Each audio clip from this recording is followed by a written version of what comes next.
Nous allons donc commencer par le purpura thrombopénique immunologique avec le docteur Marlène Pasquet, qui est pédiatre, immuno-hémato-oncologue au CHU Purpan à l'hôpital de Toulouse, et le professeur Marc Michel, qui travaille dans le service de médecine interne de l'hôpital Henri Mondor. Marc Michel, c'est à vous. Nous allons commencer par le purpura thrombopénique immunologique de l'adulte. Merci beaucoup Guy. Donc en effet, je vais vous parler de la place des agonistes du récepteur de la TPO qu'on va appeler dorénavant pour simplifier ARTPO au cours de ces échanges, et ce dans la prise en charge du PTI de l'adulte. Voici mes liens d'intérêt dans le domaine du PTI.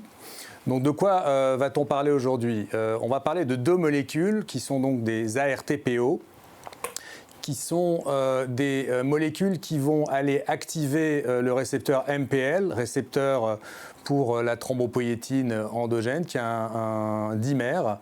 La différence principale entre les deux molécules dont on va vous parler aujourd'hui tiennent au site de liaison à ce même récepteur. Le romiplostine, comme vous le voyez sur la droite de cette diapositive, va se fixer à la partie extramembranaire du récepteur, alors même que l'L-thrombopag, qui est une petite molécule non peptidique, va lui se fixer sur la portion transmembranaire du récepteur. L'un comme l'autre vont entraîner la dimérisation du récepteur, son activation, et suite à une cascade de transduction via notamment les molécules JAK-STAT, va aboutir in fine à un signal qui va générer la différenciation de la lignée mégakaryocytaire et la production de plaquettes. Donc brièvement, depuis le clonage de la thrombopoïétine qui remonte à 1994, le développement des ARTPO dans le PTI de l'adulte s'est échelonné à partir de 2002 jusqu'à aboutir à l'AMM en France, dans un premier temps du romiplostine en 2009, puis un peu moins un an plus tard de l'L-thrombopag en 2010. Et récemment, ces deux molécules ont fait l'objet d'une extension d'AMM sur laquelle je reviendrai dans une minute. Donc autant dire que chez l'adulte et dans le domaine du PTI, nous avons désormais une certaine expérience et du recul. Et si on devait résumer les avantages et les inconvénients de cette classe thérapeutique, en termes d'avantages, tout d'abord, bien évidemment, leur efficacité importante, avec des taux de réponse initiaux de l'ordre de 75 à 80% dans le PTI de l'adulte, y compris dans des formes un peu réfractaires. Le fait qu'ils aient une AMM est bien sûr en soi un avantage dans la facilité d'utilisation dans le spectre de l'AMM. Leur biodisponibilité, un de ces médicaments, en l'occurrence le romiplostine, se prescrit par voie sous-cutanée hebdomadaire. L'L-thrombopag, quant à lui, s'administre par voie orale en une prise quotidienne. Ils n'ont pas d'effet immunosuppresseur. On peut switcher de l'un à l'autre en cas d'inefficacité ou d'intolérance du premier vers le second et récupérer une certaine efficacité. En termes d'inconvénients, le coût en est une limite importante. La deuxième limite est qu'il s'agit essentiellement d'un traitement suspensif, puisque nous avons affaire à un facteur de croissance et dans la grande majorité des cas à l'interruption des traitements, les plaquettes rechutent. En ce qui concerne la tolérance, il y avait un certain nombre d'inquiétudes au début du développement. Avec le recul, nous sommes plutôt rassurés, mais il faut rester vigilant quant au risque inhérent de thrombose potentiellement accrue chez certains patients prédisposés, et également au risque réel, bien que faible, de dépôts réticuliniques dans la moelle qui peuvent être source d'interruption de ces traitements. Et enfin, chez environ 5% des patients, et cet aspect sera abordé par ma collègue pédiatre, on voit des fluctuations importantes du taux de plaquettes à des doses fixes de médicaments. Donc qu'en est-il de l'AMM? Jusqu'à récemment, ces deux médicaments étaient autorisés chez l'adulte pour traiter un PTI chronique, c'est-à-dire un PTI avec plus d'un an d'évolution, en échec de splénectomie, ou avant splénectomie lorsque celle-ci était notoirement contre-indiquée. Et donc, depuis le début de l'année 2017, le critère splénectomie n'entre plus en ligne de compte, et désormais, ces médicaments peuvent être utilisés chez l'adulte après un an d'évolution du PTI, à condition bien sûr que le PTI justifie en soi d'un traitement. Donc, il s'agit de traiter des malades symptomatiques et indépendamment de l'étape splénectomie. Donc, le but de cette présentation n'est pas tant de revenir sur les limites de l'AMM, que désormais tout le monde connaît, mais plutôt d'aborder des aspects pratiques et de voir, en dehors de l'AMM, dans quelles circonstances ces médicaments peuvent être utiles à la prise en charge de patients au quotidien. Pour cela, je vous propose de vous présenter brièvement un cas clinique. Il s'agit d'un homme de 55 ans qui a été hospitalisé dans le centre de référence il y a quelques années, avec une thrombopénie d'installation brutale et très symptomatique, avec des hémorragies buccales, de l'épistaxis et même une hématurie, ce qui est assez inhabituel dans le domaine du PTI. Et ce, après des prodromes d'allure infectieuse. Les plaquettes étaient donc à moins de 10 gigas par litre. Le PTI a été retenu comme diagnostic le plus plausible, et ce, rapidement. Et le patient a été traité comme il se doit par une association de corticoïdes et d'immunoglobulines, qui est le standard of care du PTI sévère de l'adulte à la phase initiale. En dépit de ce traitement qui a eu uniquement un petit effet hémostatique, les plaquettes ne sont pas montées de façon significative. Le patient a ensuite reçu de la vinblastine, qui est un médicament qui peut aider à passer un cap difficile, avec un effet tout à fait transitoire. Et du fait de sa présentation particulièrement hémorragique, nous avons été conduits, dans le cas présent, à initier du romiplostine en l'occurrence, après uniquement 2 mois d'évolution de la maladie, à une dose initiale de 3 microgrammes kg, augmentée secondairement à 5 microgrammes kg, ce qui a permis de faire monter le taux de plaquettes dans un seuil de sécurité au-delà de 20 à 30 gigas et de gommer le syndrome hémorragique. Ensuite, nous avons traité le patient par du rituximab pour essayer d'obtenir une réponse plus prolongée, mais ce traitement a été un échec.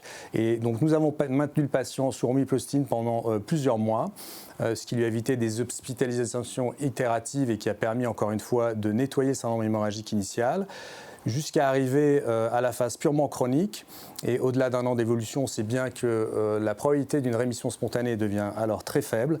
Et comme nous en avions convenu avec le patient, il lui a été proposé une splénectomie qui a été donc réalisée sans problème et qui a permis d'entraîner une rémission durable, puisque nous étions alors en 2012 et qu'au jour d'aujourd'hui, le patient a toujours des plaquettes normales. Donc ce cas illustre le fait que nous puissions recourir à une phase précoce de la maladie dans des formes sévères, à un ARTPO, pour passer un cap, attendre de voir si une rémission spontanée survient et attendre et un peu repousser le délai pour la splénectomie. Alors, y a-t-il en fait une place pour les ARTPO à la phase toute initiale du PTI?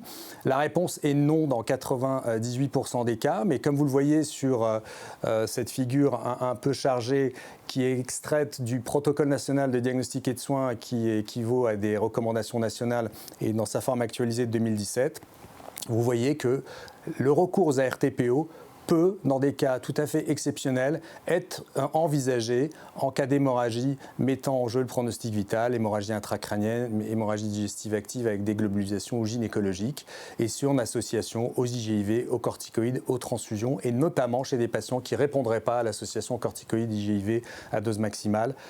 On peut essayer de passer un cap difficile en rajoutant dans ce contexte un agoniste. Et en l'occurrence, dans ce cas-là, on privilégie la romiplostine à la dose maximale. Mais encore une fois, une indication très limitée à discuter avec un avis spécialisé pluridisciplinaire. Qu'en est-il de la deuxième ligne? La deuxième ligne reste le parent pauvre du PTI de l'adulte, puisqu'il n'y a aucun médicament n'a à ce jour l'AMM, et 2 tiers des patients s'avèrent être corticodépendants et rechutent à l'arrêt des corticoïdes. Là encore, en France, on peut faire appel à des médicaments tels que le danazol, la dapsone, hors AMM, ou encore le rituximab, ou les ARTPO. Sur quels critères allons-nous nous reposer pour poser ou retenir l'indication d'ARTPO à la phase de PTI persistante, c'est-à-dire entre 3 et 12 mois d'évolution?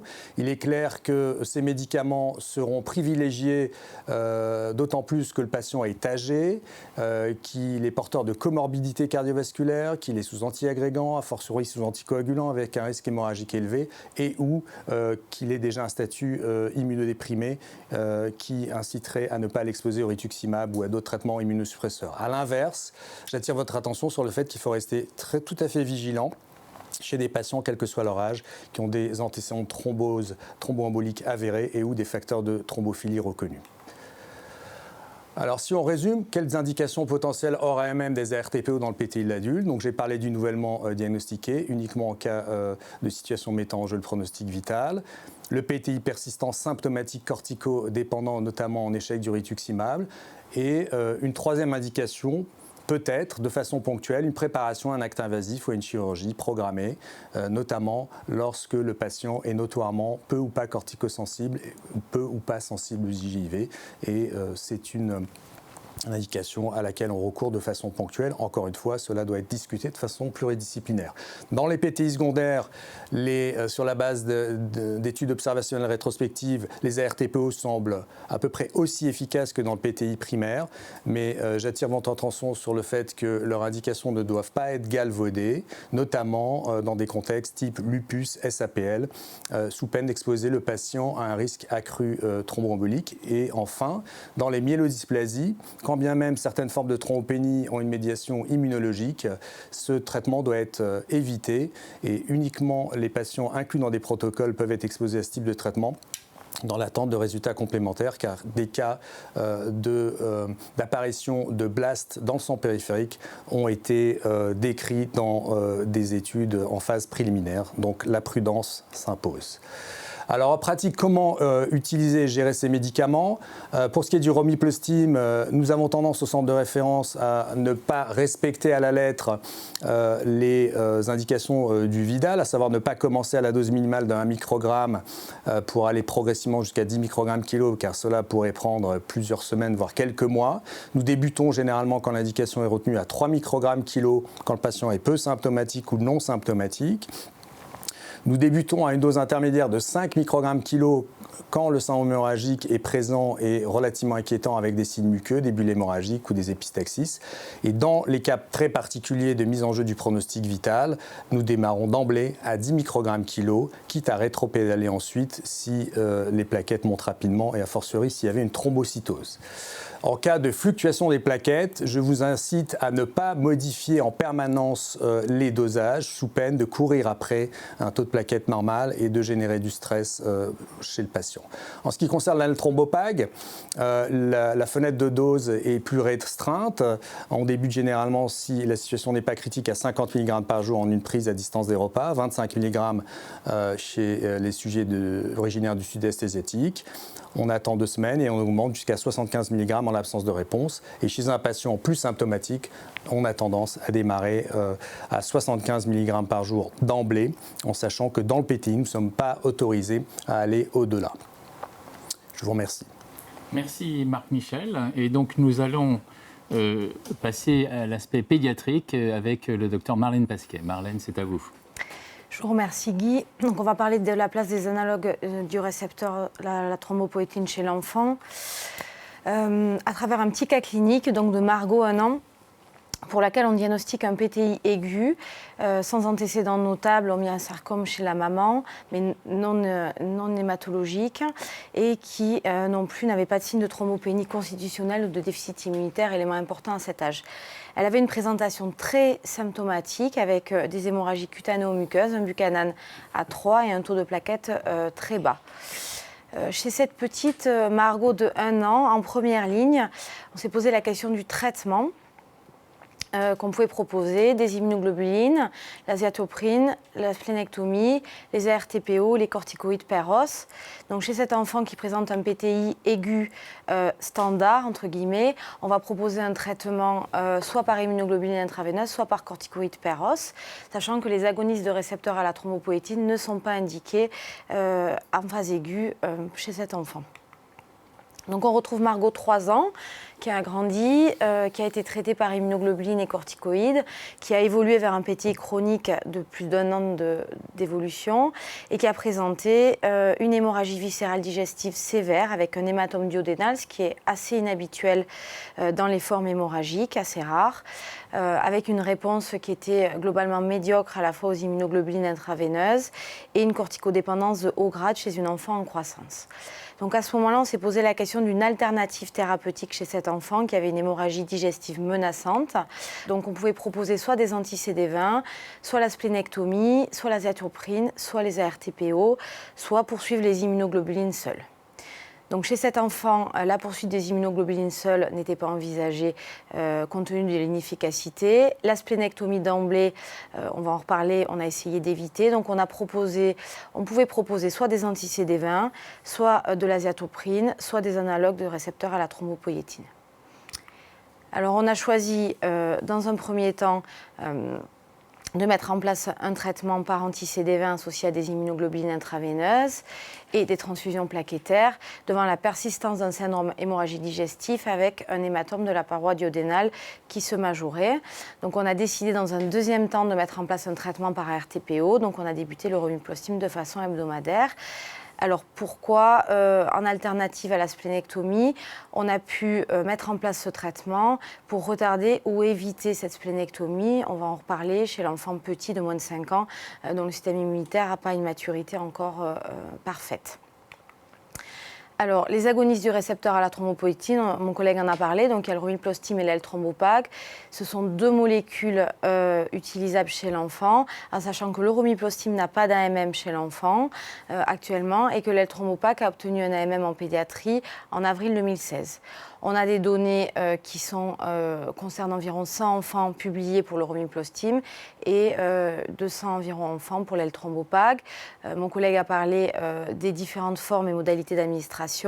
On retiendra que pour le Romiplostimme, le coût du traitement est environ 20 000 € par an pour un enfant de 30 kg à une posologie médiane de 5 gamma-kg.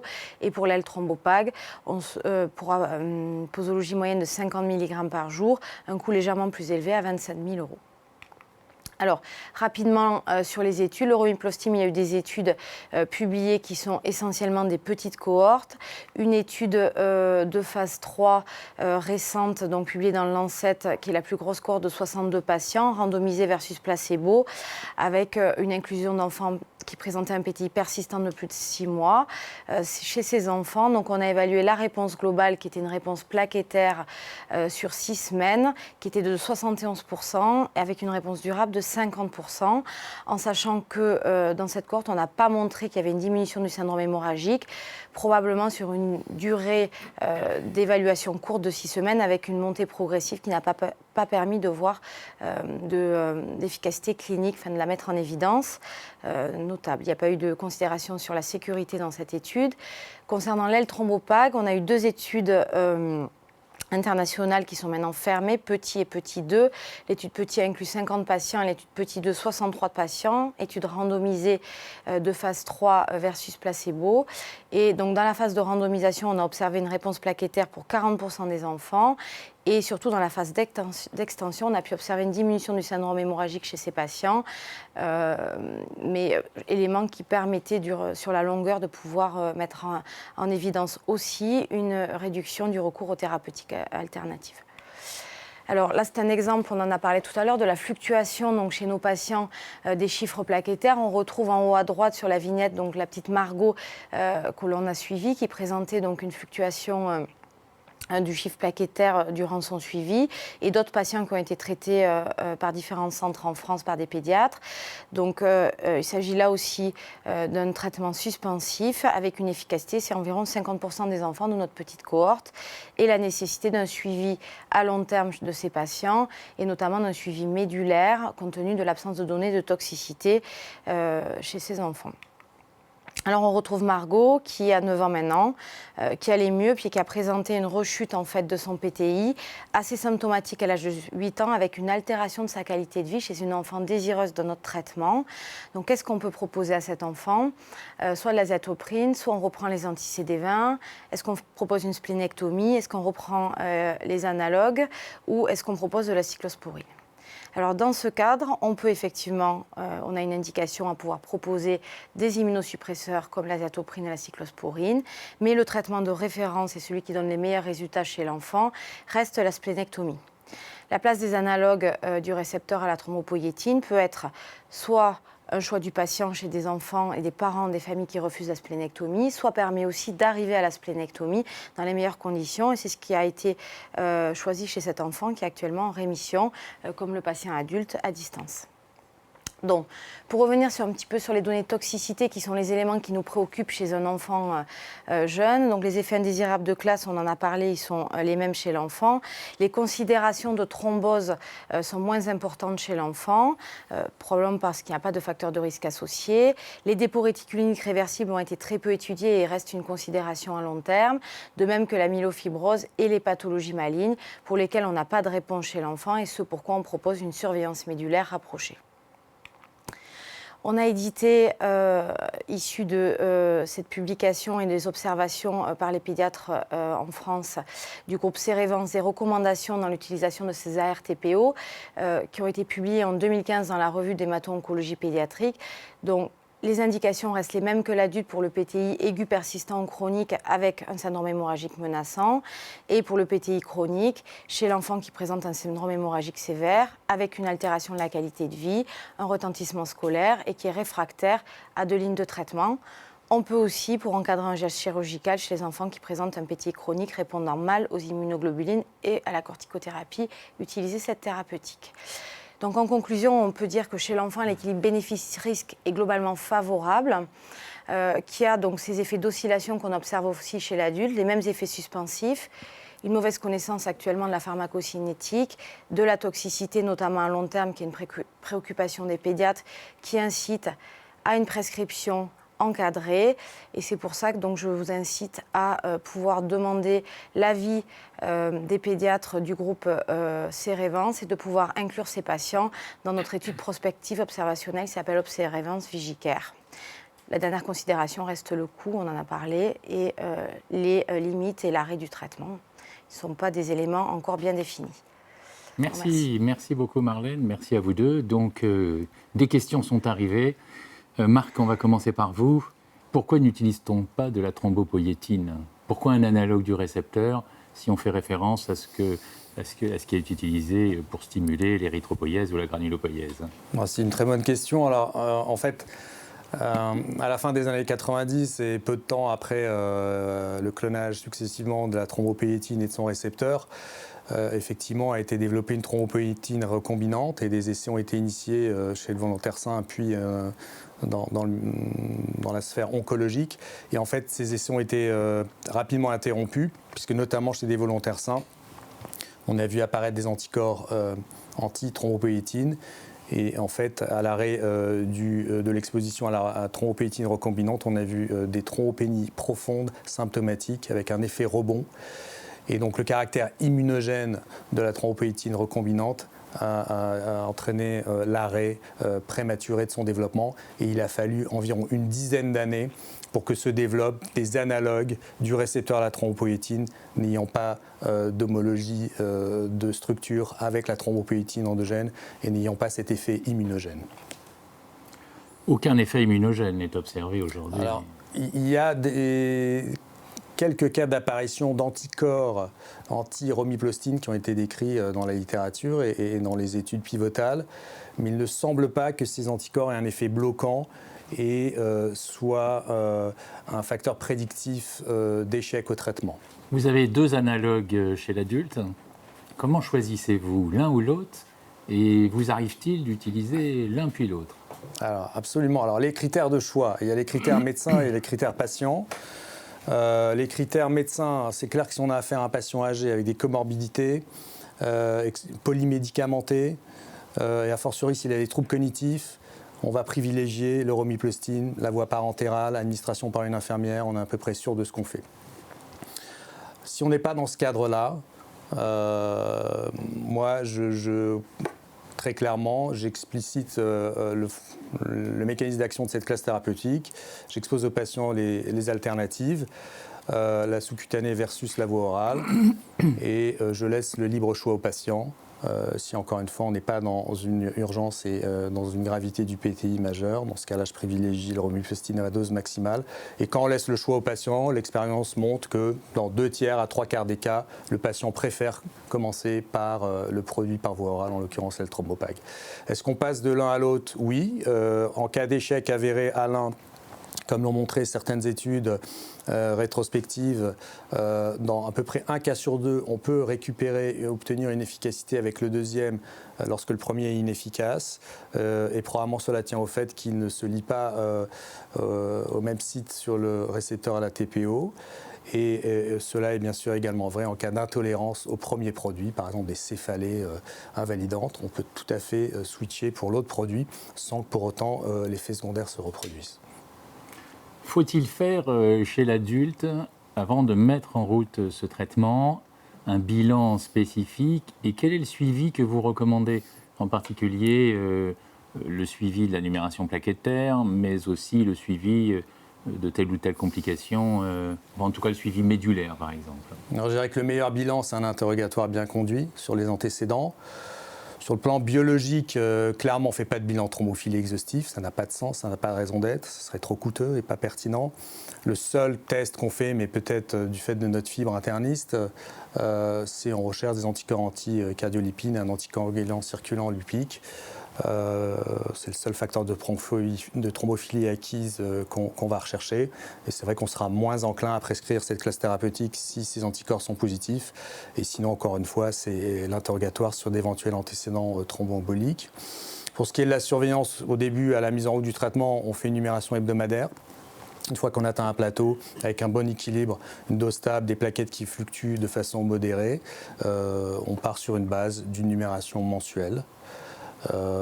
On ne fait pas de biopsie ostéomédulaire systématiquement à 1 an, 2 ans, à intervalles réguliers. Ça reste une question en suspens.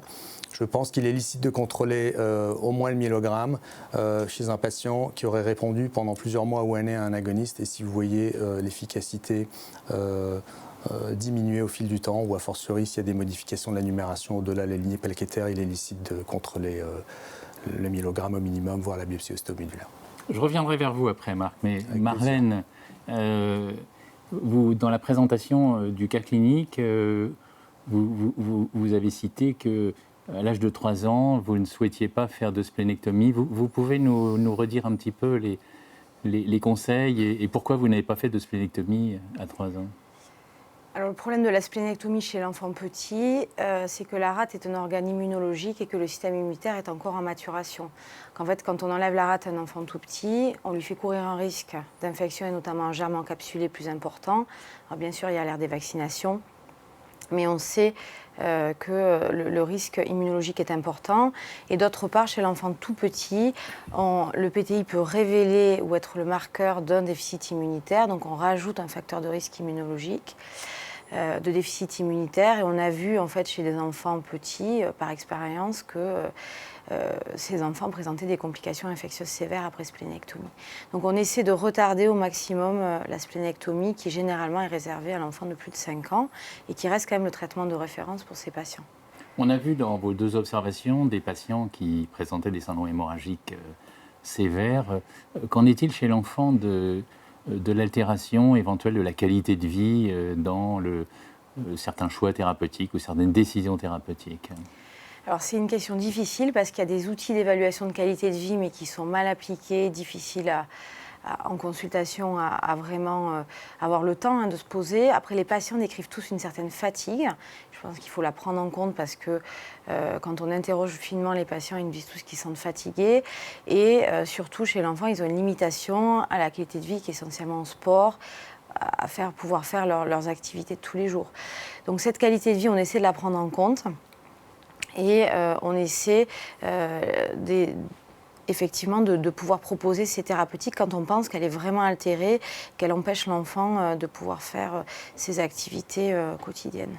Merci Marlène. Marc, il y a une question provocante mais qui est très intéressante. Est-ce qu'il reste des indications de splénectomie à l'ère des ARTPO? Effectivement, c'est une question que beaucoup de personnes se posent et certains de nos collègues à l'étranger ont fait désormais quasiment une croix définitive sur la splénectomie, ce qui me paraît totalement abusif. Je pense que notamment chez un sujet adulte jeune, avec un PTI chronique symptomatique, la splénectomie garde toute sa place, car au jour d'aujourd'hui, nul ne sait si d'éventuels effets secondaires pourraient ou pas apparaître au bout de 10, 15, 20 ans d'exposition aux ARTPO. Donc autant on a tendance maintenant à surseoir à la splénectomie chez des sujets de plus de 70-75 ans avec une espérance de vie relativement diminuée parce que ces médicaments ont vraiment apporté un plus, autant chez un adulte jeune en situation de PTI chronique symptomatique, la splénectomie, à mon sens, garde toute sa place. Ce sont des médicaments maintenant que vous utilisez éventuellement sur des temps très prolongés Ça arrive, plusieurs années de recul. Et pour l'instant, les signaux de pharmacovigilance sont plutôt positifs, avec quand même un petit bémol sur la thrombose. Il faut garder un œil vraiment vigilant sur l'incidence de thrombose et bien déclarer les cas incidents. Donc, traitement tout à fait remarquable dans cette pathologie, mais discussion et surveillance et surtout pas de négligence. Écoutez, merci beaucoup à tous les deux.